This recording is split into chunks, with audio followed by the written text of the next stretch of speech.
Por que a marinha holandesa precisou camuflar um de seus navios com troncos e folhas, fazendo ele se parecer uma floresta? A embarcação tinha 56 metros e pesava mais de 470 toneladas. Colocar esse monte de planta em cima dele trouxe algum resultado? Enganou a gigantesca força naval japonesa? Ou isso não passou de um completo desastre que causou a perda de vidas humanas e da própria embarcação?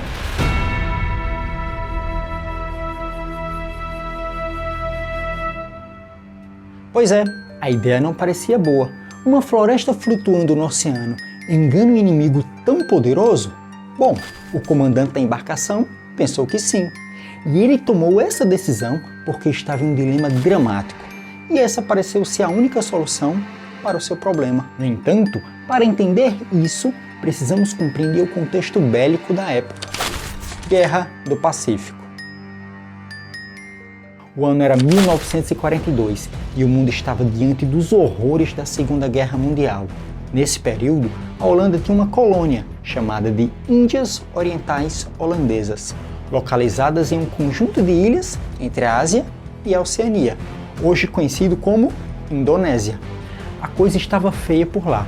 É que os japoneses eram inimigos declarados e representavam uma grande ameaça à paz local. Para enfrentar essa ameaça, os holandeses se uniram a aliados importantes, Austrália, Reino Unido, Estados Unidos. O objetivo era manter o controle que já tinham sobre as ilhas da região, pois isso significava dominar uma vasta área do Oceano Índico e Australiano. Mas quais foram os fatores que levaram o conflito até esse arquipélago? 1. O expansionismo japonês.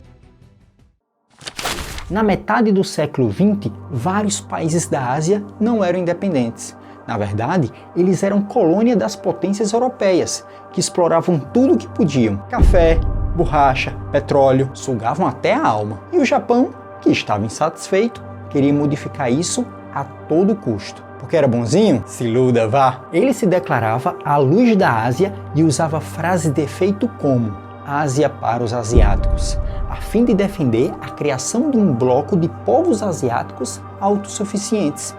E esse bloco seria completamente livre do domínio das potências ocidentais. Esse discurso bonito queria dizer, na verdade, isto: eu, Japão, quero controlar toda a região e todos os recursos naturais. Comigo, vocês serão colônias como sempre foram, farão trabalhos forçados, serão presos, executados, morrerão de fome e serão tão explorados quanto foram com os europeus. E para concretizar esse objetivo, os japoneses não ficaram de conversinha não. Travaram muitas batalhas na região e trataram com extrema agressividade os civis e prisioneiros de guerra. Além desse expansionismo japonês, outro fator levou a guerra para as Índias Orientais Holandesas, e ele foi 2. O petróleo. Algumas potências estavam preocupadas com a expansão e as ameaças japonesas na Ásia. Daí, como forma de inibir essas ações, a aliança formada por Holanda, Grã-Bretanha e Estados Unidos pararam de vender minério de ferro, aço e petróleo ao Japão, negando a ele matérias-primas fundamentais para continuar o seu esforço de guerra. E os japoneses não gostaram nada disso. Ficaram pistola, viram isso como um ato de agressão e assim, por causa desse embargo, o conjunto de ilhas que formava as Índias Orientais Holandesas viu a invasão japonesa se aproximar. Afinal, aquela região era rica em petróleo, item indispensável para os planos de dominação japonesa. Mas, para evitar que o combate chegasse até seu território, os holandeses deveriam ter dado um like nesse vídeo. É sério, se os japoneses tivessem visto um joinha, eu garanto, teriam desistido da incursão. É que o like é quase um acordo de paz, é um armistício, né?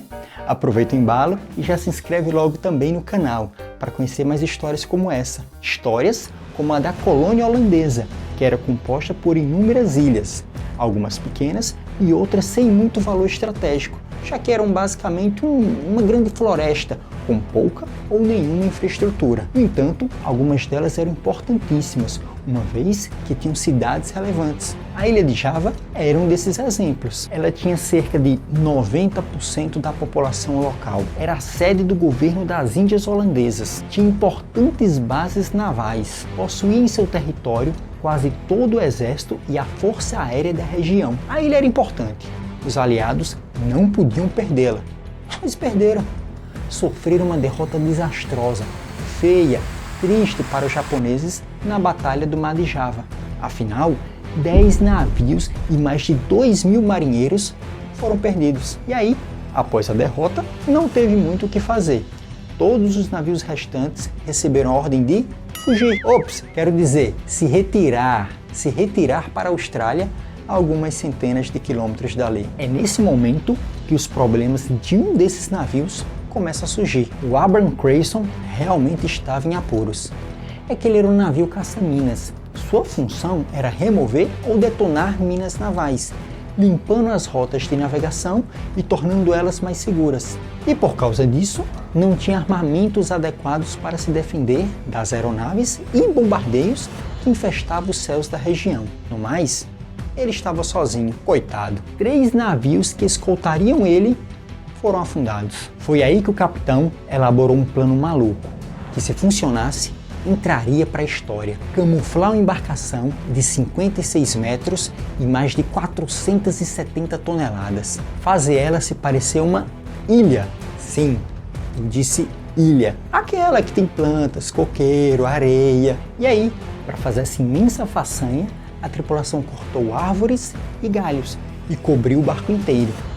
Qualquer parte do casco que estava exposta foi pintada para ficar parecido com rochas e penhascos. Mas ainda tinha um problema. Mesmo com uma camuflagem tão eficiente, como eles chegariam à Austrália?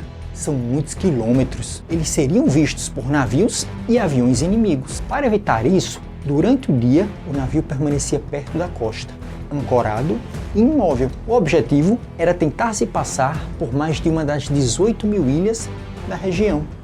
Ele só navegava à noite, tornando sua detecção bem mais difícil para os inimigos.